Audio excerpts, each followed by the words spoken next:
The discovery of new societies confronted Europeans with a dazzling range of beliefs and institutions different from their own. It persuaded some that the world was their oyster, and it led others to begin a revolution in critical thinking.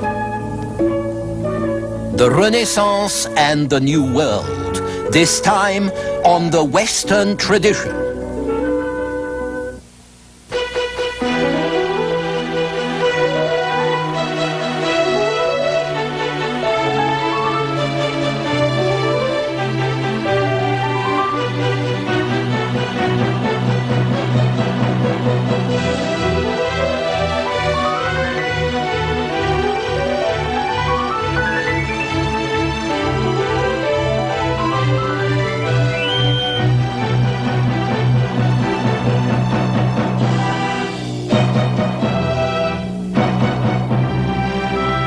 And now UCLA professor Eugene Weber's continuing journey through the history of Western civilization. Last time we ended with a confluence of two great movements, the Renaissance and the Age of Discovery in the 15th and 16th centuries. And yet we also saw how many of the material things that made exploration possible came out of the Middle Ages, as did many of the motivations of European governments. Primarily the quest for spices and slaves and converts to Christianity. But what about the explorers themselves? Do they reflect a new Renaissance mentality that we define as modern? Or was their vision primarily a medieval one? What kind of men were they? What motivated them?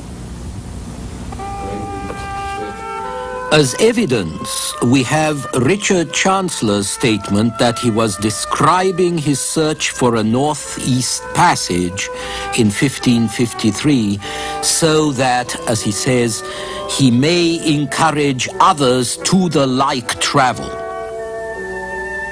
Now, this is a very modern kind of self-awareness and an equally modern sense of being part of an evolution, not a one-shot adventure like Marco Polo's trip to China in the 13th century, but an ongoing process. And both are very close to the intellectual temper of the Renaissance. And there is another Renaissance trait which the explorers possessed, and that is their appetite for fame. The passion for glory provides a major theme of Renaissance art, especially with the presentation of distinguished contemporaries as memorable characters from antiquity. This is Gianfrancesco Gonza, an Italian captain general depicted as Mars, the god of war, while his wife Isabella is Venus.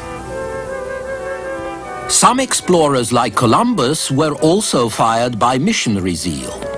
But fame, the desire to be known for having accomplished great deeds, this was a strong component in the explorers' motivation. And that became especially true as more and more travel writing came on the market, as printing spread and began to compete with romances of chivalry. So here you have the search for fame, the search for fortune, but within a context of exactness and full proof, and in a world where it seemed that very few things were still left undone, and if they were undone, that was a good reason for getting them done. And this is very much a Renaissance attitude. But we're on even firmer ground when we turn, oddly enough, to theory. Theory was the fuel of action in the Renaissance as it had not been in the Middle Ages. The revival of antiquity, the rediscovery of theories which appeared to have influenced action in the past, produced new concepts and models for action that would change the world. The humanists, or at least their pupils, really did try to be the all-round men that Cicero praised. The architects and artists were actually affected by theoretical treatises based on assumptions about what had produced great art in ancient times. And the soldiers, who now had longer pauses between crises, adopted all sorts of military ideas from the ancients about how to organize their troops, or fortify, or besiege a city. And it might have had the same effect on geography if it hadn't been for the actual voyages which forced Renaissance scholars to reconsider their theories about the size and shape of the world in the light of actual experience. Not all of the classical theories agreed either. Ptolemy, a 2nd century Greek, was one established authority who believed that you couldn't sail around the world because Africa merged with a large continent that filled the southern hemisphere and joined Africa to India.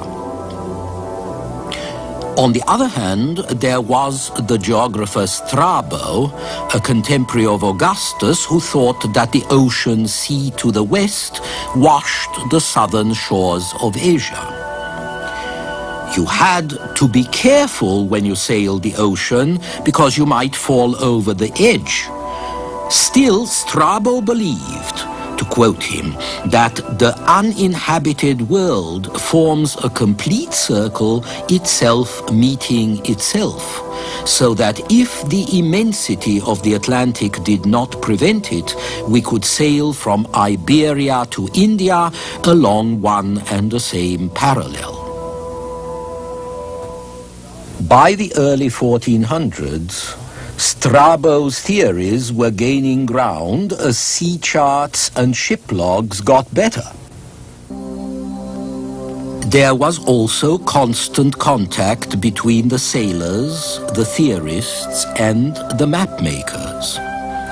The best example of this could be found at Sagres, at the southwest tip of Portugal, where in the middle 1430s the Portuguese prince Henry the Navigator, a remarkable figure, founded a small court to which he attracted seamen, cartographers, astronomers, shipbuilders, and instrument makers, and from which, with improved ships and maps and instruments, he sent out expeditions that went further and further down the African coast, practically to the Ivory Coast.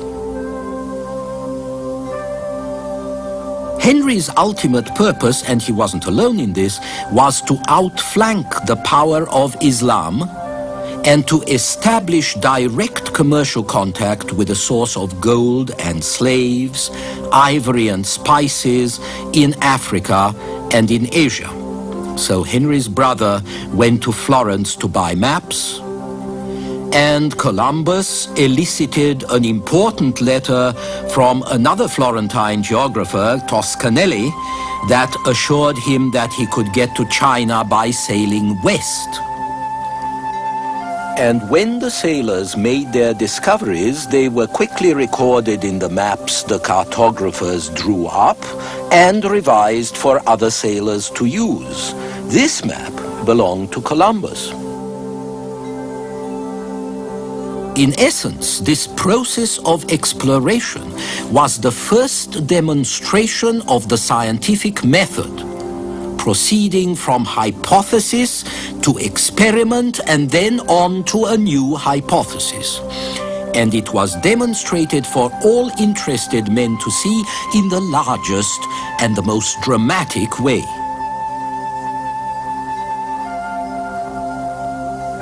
The hypothesis that there was open water between Europe and Asia to the west, as Columbus first believed, was disproved not by abstract calculation, but concretely by revealing an enormous new territory full of exotic peoples and providing a new way of life for thousands of soldiers and settlers.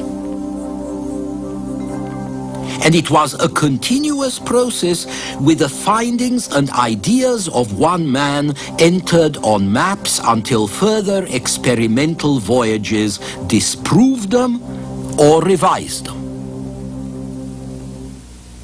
What you have to remember is that the scientific method which we take as the hallmark of modern thinking could not be applied rigorously in a pure scientific field, in astronomy or physics or chemistry, until the 17th century, when the pendulum clock and the telescope and the microscope were developed.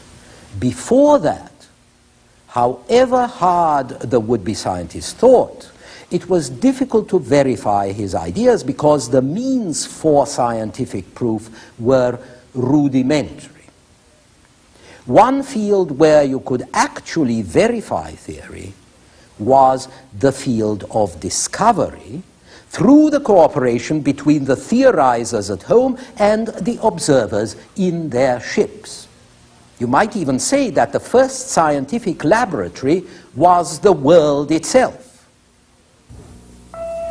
So the age of discovery and the Renaissance were in partnership.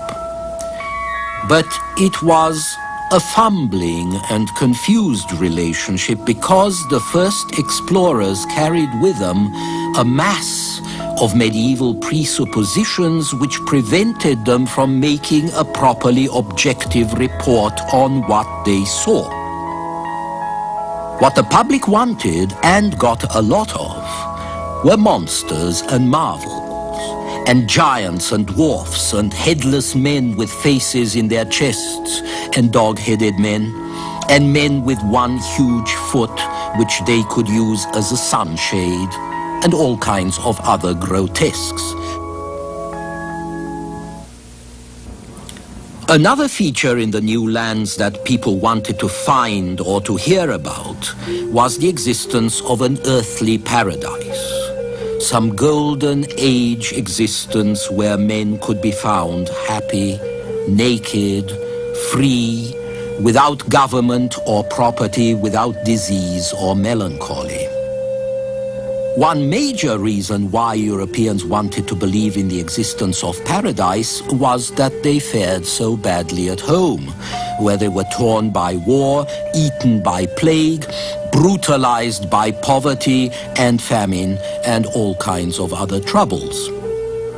So explorers were tempted to color their facts to fit their hopes, and publicists popularized and vulgarized their reports to turn the Indian into a noble savage and life in the New World into a kind of moral symbol of the Golden Age.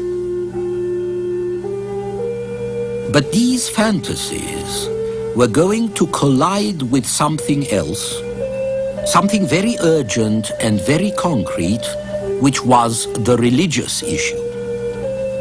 Significantly, the first question European intellectuals asked about the natives of the New World was not what are they like, but can they be saved? And that was because the societies being discovered in the New World did not fit into the framework of the book of Genesis. So it wasn't clear whether Jesus died for these creatures and whether they were really human at all. The question was important because the sort of treatment the Indian might expect depended on the answer. The view that the Indian was an animal, hence a natural slave, this view was pressed with some force. 16th century Englishmen, for instance, assumed that the Indians were on the whole wild, ignorant, and animal-like. For their part, the Indians quite sensibly refuse to work the hours, wear the clothes, follow the diet of Europeans. So the way was open for the pessimists to point out that Indians were incapable of living virtuously and freely, and that they must therefore be by nature slaves. This notion fitted very well with a growing clamor for cheap labor to work in silver mines like this one in Peru, or on sugar estates in a climate which sapped the energy of white men and which would soon take the lives of the natives. Even worse would be the devastating European diseases for which Indians had no immunities.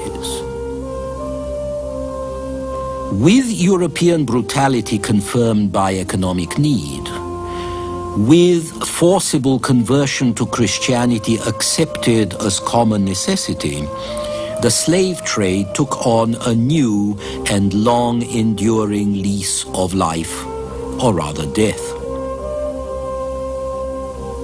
While in this painting, a European artist depicts Indians worshipping a column erected by the French explorer Laudonnière. So here we find several further ingredients of the modern world. A new treasury of myth and of incentives on one hand, and on the other, the role of the European as exploiter and colonist, rationalizing his activities by drawing on those very myths to justify his doings. And yet the counter-agents were at work within the experience itself. Above all, the novel tendency to compare and contrast, which arose out of the variety of new information and experience pouring in on Europeans during the Renaissance. Where medieval people reasoned by association, learning about one thing by connecting it with something similar, modern reasoning involves contrast as well as association. This is different from that. What do I learn from the comparison?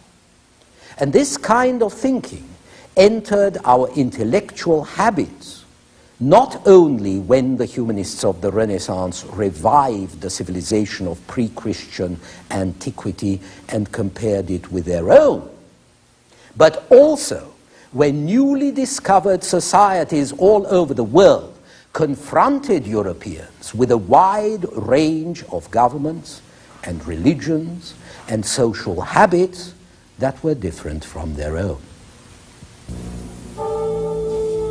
But before the sophisticated races of the East or the more primitive races of the West could present thought-provoking contrasts, they had to be seen not merely as picturesque, but as the product of a specific environment. You had to go beyond the striking detail, the nakedness, the war paint. You had to go on to a more anthropological approach. And you begin to find this when one of Vasco da Gama's officers spends the night with the natives of the Cape of Good Hope to see how they live and what they eat. Or when missionaries begin to learn the languages and the religious beliefs of the peoples they were trying to convert, because they could only hope to convince the natives when they had entered into their world and values. And by the 16th century, the greatest mind of the 16th century, I mean Michel de Montaigne, is fascinated by cannibals, by so-called savages who seem far less savage and far closer to happiness and virtue than his own fellow citizens. Not just far less savage, more sensible too. Cannibals kill, but they kill for a purpose. They want to eat. We, says Montaigne, we kill to no good purpose. And so here, 400 years ago, we can hear the forest murmurs of relativism.